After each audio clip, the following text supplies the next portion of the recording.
a esquerda americana e a oposição política cansou de chamar Donald Trump de um novo Hitler. É óbvio que isso produz desumanização. Mas o que produziu o tiro desferido contra Donald Trump? Produziu o contrário disso. Produziu a humanização de Donald Trump. Na verdade, produziu duas coisas: a sua humanização e a sua ascensão como herói. Tudo isso em poucos segundos.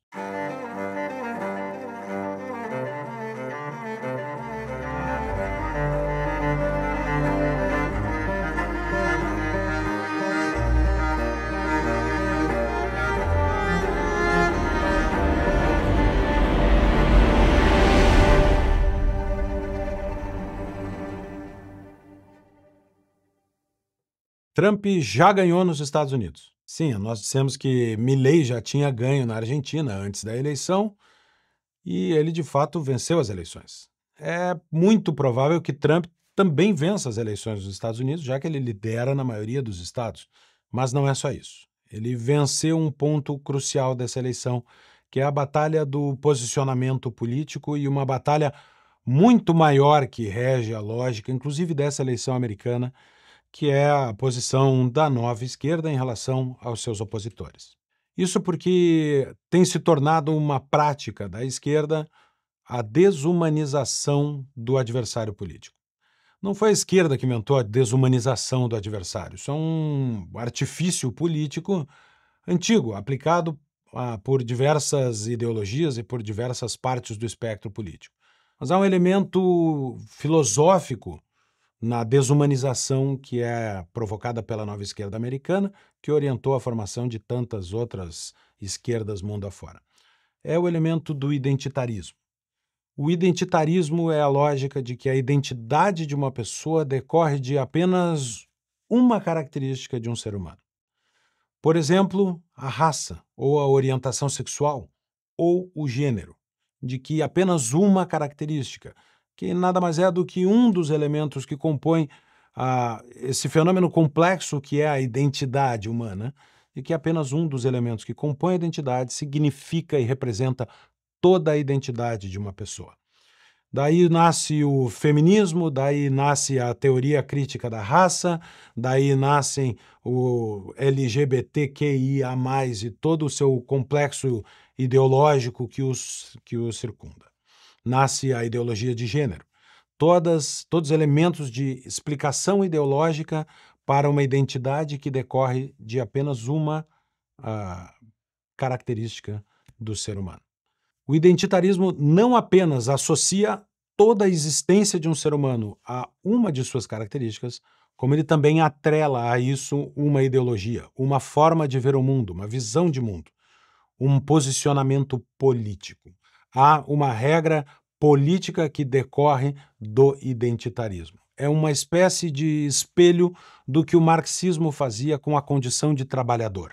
O trabalhador tinha que ter consciência de classe e votar como proletário. A mesma coisa se dá em tempos modernos. De tal forma que o que propõe o identitarismo é, abre aspas, não basta não ser racista, é preciso ser antirracista. O que é o antirracismo? Bom, o antirracismo é inclusive uma posição política determinada. E nada mais simbólico para demonstrar isso do que a fala de Ciro Gomes contra um agente político negro que é contra a esquerda. Você imagina, esse Fernando Holliday aqui, como é? Do MBL, vereador, Fernando Holliday. É o capitãozinho do mato, né? Que a pior coisa que tem é um negro que é usado pelo preconceito para estigmatizar, que era o capitão do mato no passado. Portanto, só são protegidos pelos identitarismos aqueles membros das minorias que se comportam de acordo com a cartilha que a esquerda propõe para estas minorias. Nessa lógica, tudo que se contrapõe à cartilha esquerdista escrita para cada identidade é uma ameaça à própria identidade. É uma ameaça à vida das pessoas. É uma ameaça à sua existência, porque a existência da pessoa está atrelada a uma lógica política. Portanto, a contraposição política passa a ser uma ameaça existencial. E esta vem sendo a lógica que a esquerda aplica radicalmente a partir de Saul Alinsky, um grande teórico da esquerda nova americana, da New Left dos Estados Unidos. A partir dessa lógica de Alinsky, todos que se contrapõem à ideologia esquerdista são ameaças e assim serão tratadas. Pois bem, os Estados Unidos vive este momento de polarização, provocado em grande parte pela radicalização do discurso da própria esquerda. E Biden não foi diferente. Biden fez diversos discursos acusando Donald Trump de uma ameaça à América. It's time to put Trump in a bullseye. This is what Biden said at a rally in Michigan last week. Donald Trump is a convicted criminal.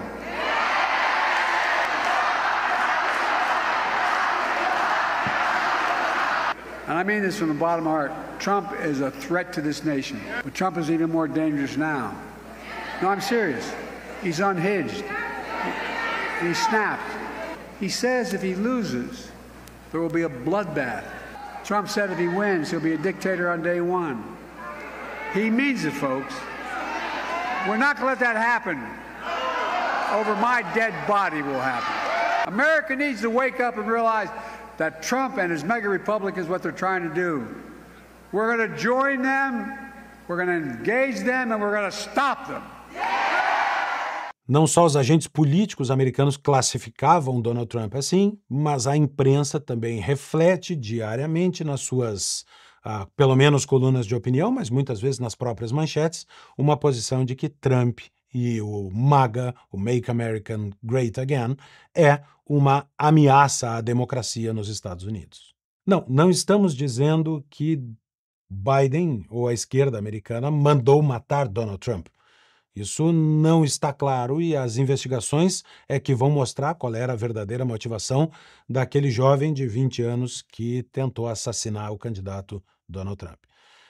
Mas o fato é que a lógica da radicalização política e a lógica do identitarismo fazem com que o inimigo seja desumanizado. E ao ser desumanizado, há quase uma permissão para o seu homicídio, uma permissão para a violência política. Como, aliás, no próprio Brasil houve quem defendesse. Tá aí, por que torço para que Bolsonaro morra? Tá aí o artigo de Hélio Schwartzman, justificando que a morte de Bolsonaro seria um bem, porque a sua existência representa a morte de muito mais pessoas. Não há, por exemplo, discussão de que matar Adolf Hitler seria algo bom, algo do bem, positivo. Tanto que nas aulas de ética e nas faculdades de filosofia, quando se quer criar um dilema moral, se propõe o que você faria se encontrasse Adolf Hitler quando ele era criança, quando tinha 8 anos de idade, antes de cometer as atrocidades que fez. Por que isso? Porque matar Hitler adulto durante a guerra ou depois do Holocausto não representa nenhum dilema moral. Seria algo positivo. Tanto é que quando nós assistimos o filme Operação Valquíria, que conta a história de uma tentativa de atentado à bomba para matar Adolf Hitler, todos nós torcemos para o personagem de Tom Cruise. Aliás, o filme está aqui na Brasil Paralelo, que é a melhor seleção de filmes do streaming brasileiro, e eu recomendo que assinem a Brasil Paralelo para assistir também esse filme Operação Valquíria com Tom Cruise, pois ele mostra justamente isso. Matar Hitler é um bem. E olha, a esquerda americana e a oposição política cansou de chamar Donald Trump de um novo Hitler. É óbvio que isso produz desumanização. Mas o que produziu o tiro desferido contra Donald Trump? Produziu o contrário disso.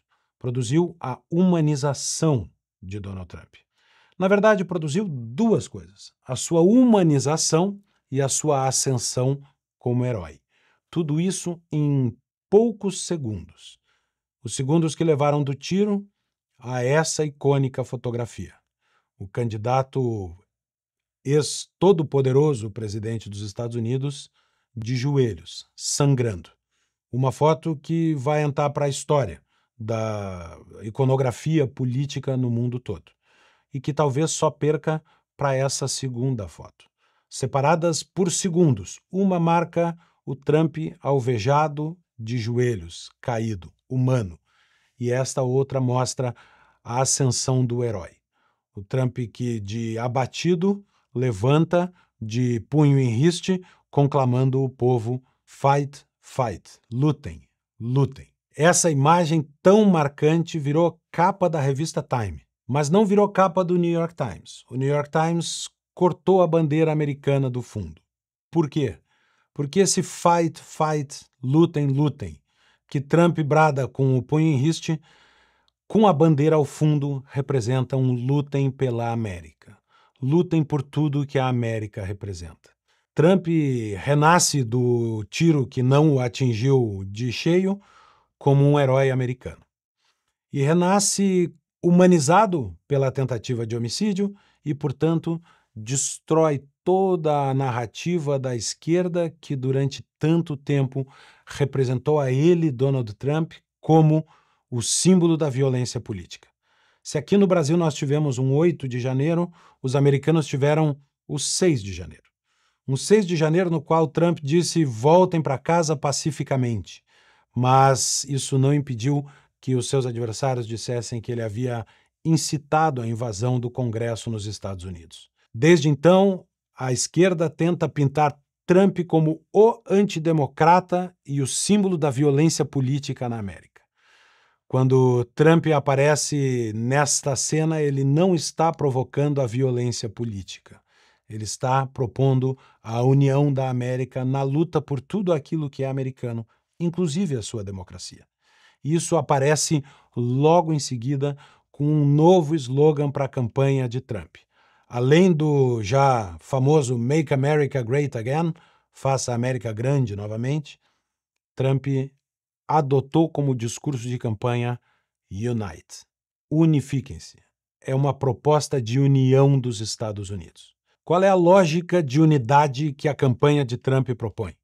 A lógica de que são todos americanos, abaixo da bandeira, assim como a figura de Trump, que levanta com o punho erguido. Abaixo da bandeira que unifica a todos.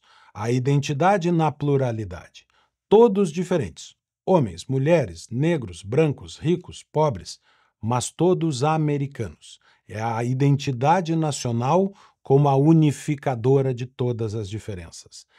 Esta unidade, sob os valores de liberdade da história e da Constituição americana, é a unidade possível entre pessoas que são diferentes, pensam de forma diferente, vivem vidas diferentes, mas conseguem se ver em uma só plataforma. Uma bandeira que acolhe a todos os diferentes. Esta unidade de Trump contrapõe a diversidade da rivalidade, contrapõe o ideário identitário de que não há espaço comum entre aqueles que pensam e vivem de forma diferente. O Unite de Trump é a antítese do identitarismo divisivo da esquerda. Dentre as tantas marcas da tradição política americana, há uma frase: One nation under God, indivisible. Uma nação sob Deus, indivisível. É esta frase que a campanha de Trump vai evocar. Somos uma só nação sob Deus e ela é indivisível. Isso é muito forte como contraposição à lógica que os democratas vêm implementando, mas muito mais do que isso. Ela evoca uma memória da tradição política americana, de o que representa ser americano, do jeito de ser da democracia dos Estados Unidos. É uma potente mensagem de conexão entre a campanha que Trump fará até 5 de novembro e toda a história política da América. A esquerda americana, pelo identitarismo, provoca a divisão da América. A divisão de homens e mulheres, brancos e negros, ricos e pobres. A divisão. Trump sai deste atentado propondo a união. E ele propõe isso com a autoridade de quem foi quase vítima de um assassinato.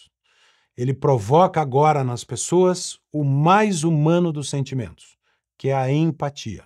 Aquilo que Adam Smith, no seu A Teoria dos Sentimentos Morais, chamava de simpatia. Sim, paralelo, patos, caminho. Caminhar junto, se colocar no lugar do outro. O povo americano, vendo a imagem de Trump sangrando, se coloca no lugar dele. Percebe que ele é vítima de um ataque de natureza política, ainda que as investigações vão mostrar a verdadeira motivação do atirador. Um ataque a um candidato a presidente é um ataque político por excelência. As pessoas entendem que Trump foi vítima de um ataque e se colocam no lugar dele. Nada mais humano, nada mais constitutivo do sentimento e da moralidade humana do que se colocar no lugar do outro. E é esta simpatia que humaniza, de novo, Donald Trump. E, portanto, deixa o Partido Democrata sem nada. Eles já não tinham o melhor candidato, já não tinham um governo forte de Biden, já não tinham sucesso sequer nas relações internacionais, já não tinham o respeito de grande parte, até mesmo dos democratas, já que pesquisas mostram que 2/3 dos democratas queriam trocar Biden como candidato da eleição americana. Já não tinham nada disso. Tinham apenas a retórica de que Trump é uma ameaça, Trump é um perigo, Trump é a violência política feita à pessoa. Agora ficaram sem nada. O tiro de Thomas Crooks não atingiu seu alvo. Se o seu objetivo era eliminar qualquer hipótese de um novo mandato de Trump e atingir uma silhueta desumanizada por seus oponentes políticos, o tiro saiu pela culatra. O que ele realmente fez foi nascer uma nova figura nessa eleição americana. A figura da vítima heróica, daquele que caiu de joelhos, mas que surgiu vitorioso para liderar uma nação. Uma figura que é inatingível por uma bala e que parece será invencível em uma eleição.